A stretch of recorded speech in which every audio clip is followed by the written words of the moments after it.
మేము ఫిష్ వెంకటన్నని మీదికెళ్ళి చూస్తే ఆయన డయాలసిస్ చేసినప్పుడే 2 hours ఆయన మేల్కొని ఉంటున్నాడు. దాని తర్వాత మళ్ళా కోమలో పోయేటట్టు ఎంత పలకరించినా కూడా పలకరిస్తలేడు. ఆయన అన్కాన్షియస్లో ఉన్నాడు. మాకు చాలా బాధ ఉంది. అది మా ఇండస్ట్రీ ఎంతమంది హీరోలు యాక్టర్స్ ఏమున్నా కూడా మనం ఒక కలమ్మ పిల్లలము. దానికోసము ఒక బిడ్డ ఈ విధంగా పొజిషన్లో ఉన్నారు. మీ అయిన మాటికి రూపాయి నుంచి మీకు ఎంత అయినా కూడా మా ఫిష్ వెంకటన్నకు హెల్ప్ చేయాలని కోరుకుంటున్నాము. అలానే మా రేవంత్ రెడ్డి అన్న మొన్ననే గద్దర్ అవార్డులో అన్నారు ఇండస్ట్రీని కాపాడుకుంటానని అన్నారు. అలానే ఫిష్ వెంకటన్నకు ఈ పొజిషన్లో ఉన్నాడు. గవర్నమెంట్ నుంచి ఆయనకు హెల్ప్ చేయాలని మా గబ్బర్ సింగ్ టీం కోరుకుంటున్నాం అన్న. అలాగే పవన్ కళ్యాణ్ అన్న సాయం చేయడంలో ముందుంటాడు. అసలు పవన్ కళ్యాణ్ గారు దాకా ఈ విషయం తీసుకెళ్లారు. ఫిష్ వెంకటన్న ఈరోజు నిన్న కాదన్న 5-6 నెలల నుంచి చాలా సీరియస్గా ఉన్నాడు. ఆ రోజు నుంచి కూడా ఈరోజు నుంచి ఇండస్ట్రీ నుంచి బయట నుంచి మంచి మంచి దాతలు అయిన మట్టుకి సాయం చేశారు. ఫిష్ వెంకటన్న కూడా మొన్న రీసెంట్గా ఆయన నోటితో చెప్పిండు పవన్ కళ్యాణ్ సార్ అనగానే 2 lakhs స్పందించి నాకు హెల్ప్ చేసినని చెప్పిండు. 2 lakhs కాదన్న ఎన్నో ఇప్పుడు పొజిషన్లో పవన్ కళ్యాణ్ సార్ ఆల్రెడీ మేము ట్రై చేస్తున్నాం మీకు ఈ విషయం మీకు అందియాలని. మా అమ్మ అంజలిదేవి అమ్మ కూడా బాగాలేదు.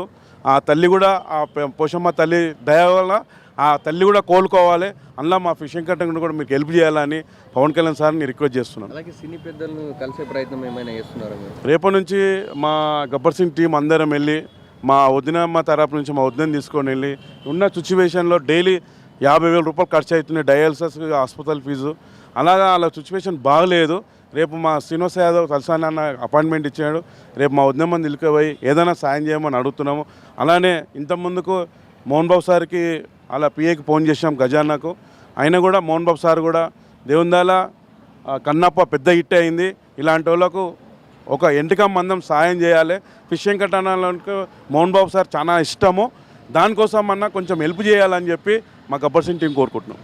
ప్రస్తుతానికైతే ఏం చెప్పేటట్టు లేదండి. ఎందుకంటే నిన్నటికన్నా కొంచెం ఈరోజు కళ్ళు తెరిచి చూసిండు, కానీ పరిస్థితి అయితే చాలా అలాగే ఉంది. అలా ఈరోజు సాయంత్రం డయాలసిస్ చేసినాక డాక్టర్ గారు చెప్తా అంటారు. ఏం చెప్తారో తెలియదు. ప్రస్తుతానికి ప్రస్తుతం అలాగే ఉంది. చాలా డేంజర్ సిచ్యువేషన్లో ఉంది. సినీ ఇండస్ట్రీ పెద్దలకు చెప్పే ప్రయత్నం చేశారా? అంటే ఇక మీడియా ద్వారానే మేము ఇప్పుడు ఇంతకుముందు ఒక ఛానల్ ద్వారా చెప్పడం జరిగింది. మళ్ళీ ఈ ఛానల్ ద్వారా ఇవి తెలియజేయాలని నేను కోరుకుంటున్నాను. వీలైనంత వరకు మేము అందరికీ తెలియజేస్తూనే ఉన్నాము. మా ప్రయత్నం మేము చేస్తున్నాము. ఇక భగవంతుని దయ అంతే, భగవంతుని దయ. అలాగే మొన్న రేవంత్ రెడ్డి మాట్లాడుతూ సినీ వాళ్ళకి ఏదైనా సాయం చేస్తానని ముందరికి వస్తా అని చెప్పారు కదా. రేవంత్ అన్న దగ్గరికి ఈ విషయం తీసుకెళ్ళడం జరుగుతుంది. రేపు మార్నింగ్ అన్న ఈ రోజన్నా వెళ్ళాలని ప్రయత్నిస్తున్నాం మేము. ఒకవేళ అన్నకు తెలిస్తే అన్న కంపల్సరీ చేస్తాడని మేము ఆశిస్తున్నాము. అలాగే మేము వేడుకుంటున్నాం చేయాలని రేవంత్ అన్నను. అలాగే ఇరు రాష్ట్రాల సినిమాటోగ్రఫీ మినిస్టర్లను కోరుతున్నాం మేము. మాకు వెంకటన్నను కాపాడాలని కోరుకుంటున్నాము. పవన్ కళ్యాణ్ అన్న ముందుంటాడు కదా సాయం చేయడంలో. మన పవన్ కళ్యాణ్ గారికి తెలిసే ప్రయత్నం చేశారు. ఆల్రెడీ పవన్ సార్ 2 లక్షలు సాయం చేసిండు ఆర్థికంగా.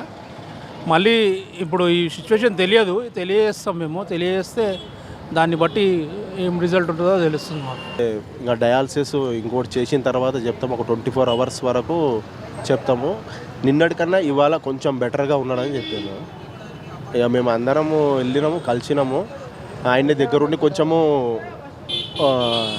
లేపండి జర అన్నట్టు అంటే అన్న అని చెప్పి పిలిచినాము. అంటే వాయిస్ ఇంటూ కానీ కొంచెం స్పందించలేకపోతుంది. కొంచెం అంట, ఎక్కువ కూడా లేదు. అది ఏమైనా మాట్లాడా? ఏం మాట్లాడలేదు. మాటలు కూడా ఏం లేవు. ఏదో ఒక సైడ్లో జర కన్ను తెరిచి చూసినట్టు చూసి అంతే. అది అంటే ఇప్పుడు దాతలు ఎవరైనా ముందుకు వస్తేనే బాగుంటుంది. అవును, మేము అందరికీ రిక్వెస్ట్ చేస్తున్నాం. అదే దాతలు ముందుకు రావాలి, హెల్ప్ చేయాలని. ముఖ్యంగా వచ్చేసి ఆయన 2 రాష్ట్రాల పబ్లిక్ని ఎంతో ఎంటర్టైన్మెంట్ చేసిన ఉంది, అందరికీ పరిచయం ఆయన. అలాగని దాతలు చేస్తున్నారు. మన సినిమా ఇండస్ట్రీ వాళ్ళకు కూడా వాళ్ళు కొంచెము తెలుసుకొని ఏమన్నా హెల్ప్ చేయాలని కోరుకుంటున్నాము. ఫిష్ వెంకటన్న ఎలా రెస్పాండ్ అవుతుంది? ఇప్పుడు వెంకటన్న పరిస్థితి అయితే చాలా క్రిటికల్గానే ఉంది. డయాలసిస్ చేస్తేనే మనిషి కొద్దిగా లేచి మాట్లాడుతుందంట, అంటే చూస్తుందంట. మళ్ళీ నెక్స్ట్ డే మళ్ళీ డయాలసిస్ చేయాలి. ఇప్పుడు డాక్టర్ కూడా అదే కనుక్కుంటే అదే చెప్పిండు. దయచేసి అందరూ తెలుగు ఫిలిం ఇండస్ట్రీ వాళ్ళందరూ రాజకీయ నాయకులు ఎవరెవరు ఉన్నారో పెద్దవాళ్ళందరూ దయచేసి అన్నని హెల్ప్ చేసి అన్నని మళ్ళీ యథావిధిగా మళ్ళీ తెర మీద చూడాలని చెప్పి కోరుకుంటున్నాను. అలాగే సినీ పెద్ద అయిన చిరంజీవి అన్న గారికి ఏమన్నా అవునవును, సార్ దాకా వెళ్ళిందో లేదో మరి చిరంజీవి సార్ దాకా కూడా వెళ్ళాలి. ఈ మీడియా తరఫు నుంచి, ఈ వీడియో తరఫు నుంచి ఇప్పుడు మాట్లాడారు చాలామంది మా వాళ్ళు, వాళ్ళందరిది కూడా వీడియో అంతా మొత్తం సార్ దాకా వెళ్ళాలి. సార్ మంచి హెల్ప్ చేస్తాడు మాకు అని చెప్పి మాకు నమ్మకం ఉంది. అలాగే సినీ ఇండస్ట్రీని కూడా కాపాడుకుంటాను రేవంత్ రెడ్డి చెప్పారు కదా, అదే అన్న దగ్గర కూడా పోవాలి. రేవంత్ అన్న మీరు కూడా దయచేసి వెంకటన్నకు హెల్ప్ చేయాలని మనస్ఫూర్తిగా కోరుకుంటున్నాము. అలాగే మన సినీ ఆటోగ్రఫీ అన్న కూడా మన వెంకటన్న కోమటిరెడ్డి వెంకటరెడ్డి అన్న మనకు వచ్చి వెంకటన్నకు ఆర్థిక సాయం ఏమైనా చేయండి ప్లీజ్. సినిమా ఇండస్ట్రీ ఎవరెవరు ఉన్నారో పెద్దలు అందరూ అన్నని ఆదుకోవాలని కోరుకుంటున్నాను. Thank you.